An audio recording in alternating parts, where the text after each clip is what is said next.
At some point, Ole Miss has got to win an SEC title, right? Because they continue to spend money in the transfer portal like no one's business, like recently adding in Penn State wide receiver Trey Wallace. So let's go ahead and grade the move. Welcome into SEC Unfiltered. He's Dave Shumate. I'm Cole Thompson. And today we talk about the Nittany Lion becoming a rebel for 2025. Real quickly, make sure you like the video, hit the ring notification, and subscribe to the channel because we talk college football every single day. Download the podcast version of the show wherever you get your podcast listening systems. Follow us on the socials, TikTok, Facebook, Instagram, Twitter, at SEC Unfiltered. Follow me at Mr. Cole Thompson, Dave at Dave Shumate SEC, and check out all of our great work found at secunfiltered.com. This episode is fueled by FanDuel. Visit FanDuel.com/SEC to join today and get started with a $300 in bonus bets simply by playing your first $5 bet. So you lay down $5, you get $300 in bonus bets. What's not to love? Go visit FanDuel.com/SECU to sign up today for $300 in bonus bets.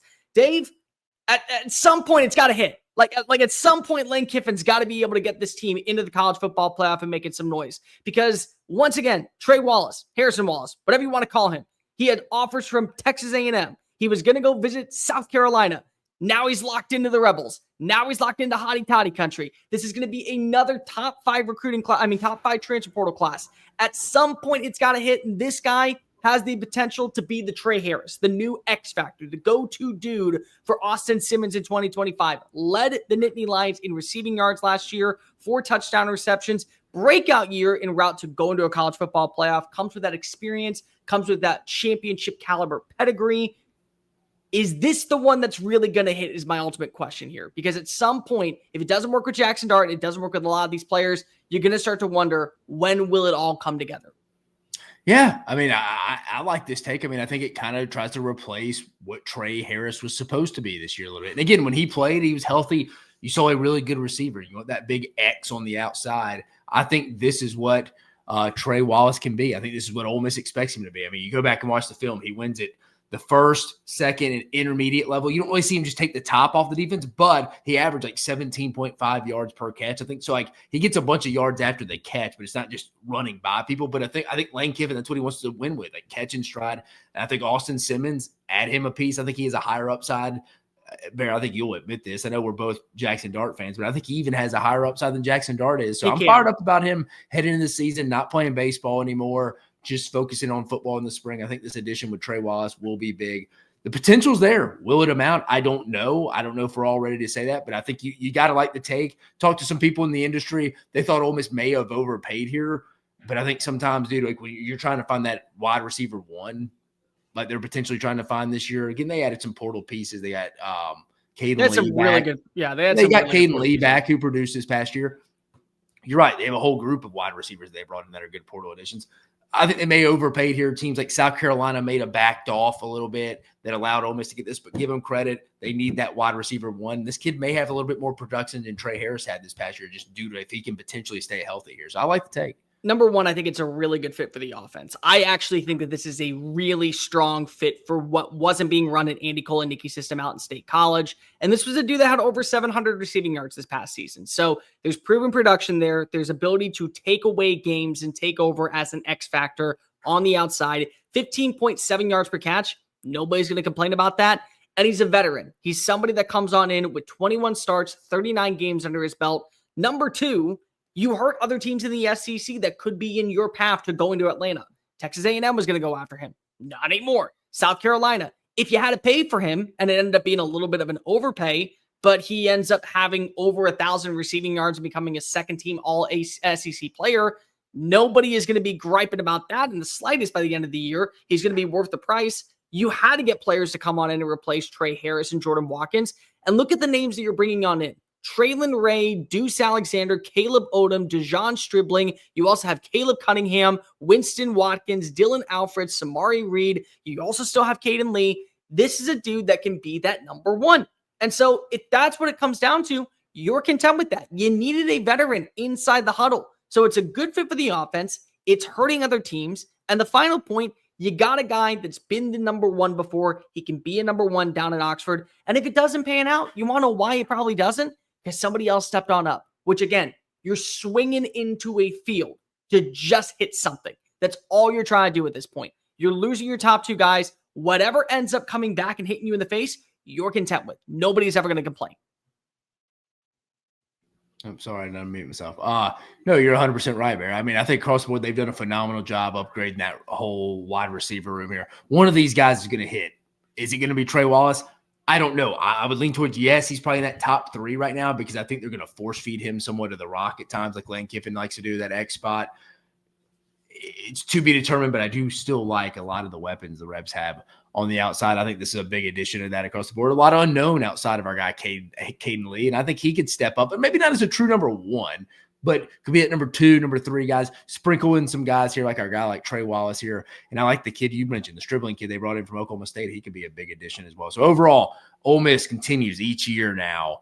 They have it kind of – we'll see when they adjust to $20 million revenue sharing, but so far – man, they've been a story. I mean, you can attest here, Bear. I think when we look back on this era of just like no salary cap, NIL era, Ole Miss will be a team we just initially bring up. They were kind of the face of this era, and they continue to win the offseason each year. So, I mean, again, tip of the cap to them, bumping up. I think this is a higher ceiling, higher floor wide receiver room than they had this past year in 24, I think. The thing I will say also is that it's not just the fact they're spending money in the new NIL era. They're spending it on the right players. They're developing them properly. So when they go pro, they end up actually getting drafted. There is a proof of concept out in Oxford that you don't see in a lot of schools. When you go to work with Lane Kiffin, you leave better because of Lane Kiffin, which is ultimately the biggest test for whenever you enter the transfer portal. You want to win. And if you want to win some money, why not do so at FanDuel? From the very first whistle to the final drive, FanDuel takes the NFL playoffs to the next level. And right now, new customers can bet $5 and get $300 back in bonus bets if you win. That's $300 in your pocket in bonus bets simply when you win your first $5 bet. The FanDuel app gives you everything you need for live bets, same game parlay, and so much more. Plus, when you win, you get paid instantly. So win now, get cash now. Visit FanDuel.com/SECU to join today and get started with $300 in bonus bets. That's FanDuel.com/SECU. Make this postseason an unforgettable one with FanDuel, the official sportsbook partner of the NFL. Must be 21 or older and present in select states. For Kansas, in affiliation with Kansas Star Casino, or 18 plus and present in DC. First online real wager money only. $5 first deposit is required. Bonus issued with a non-withdrawable bonus bets, which expires 7 days after receipt. Restrictions apply. See terms at sportsbook.fanduel.com. Gambling problem? Call 1-800-GAMBLER or visit fanduel.com/RG. Call 1-888-789-7777 or visit ccpg.org/chat in Connecticut or visit mdgamblinghelp.org in Maryland. Hope is here. Visit gamblinghelplinema.org or call 800-327-5050 for 24/7 support in Massachusetts, or call 1-877-8-HOPE-NY or text HOPE-NY in New York. Dave, let's go ahead and grade the move. Elite, all league, winnable plus, winnable minus. I think you and I are on the same page once again when it comes to a guy like Trey Wallace. I think there's a lot to like about Trey Wallace, but let's just break this down really fast so that way we can go actually grade the move. Yeah, so overall, this is the scale Kirby Smart, Dan Lanning use, guys. If you've not tuned into our portal grades before, I should say, it's just dissected down a little bit from the Nick Saban, Bill Belichick critical factors they used to use. So this is what teams use, grade their system in the offseason. Elite all league here, going to be essentially the same grade. You're splitting hairs here. The Travis Hunters, Walter Nolans of the world always uses the examples here. They're the dudes. They're the dudes you're going to hear in the first 32 picks on Thursday nights of NFL drafts. Like, that's what you're going to hear. Those are the dudes of dudes. Winnable plus, winnable minus. This is where you get into it.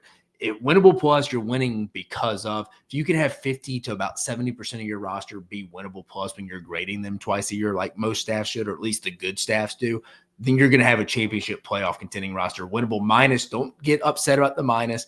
It just means you can win with, just not because. Like, you got to have help. At the offensive line spot, winnable minus comes up. Wide receiver spot, we're breaking down our guy Trey Wallace.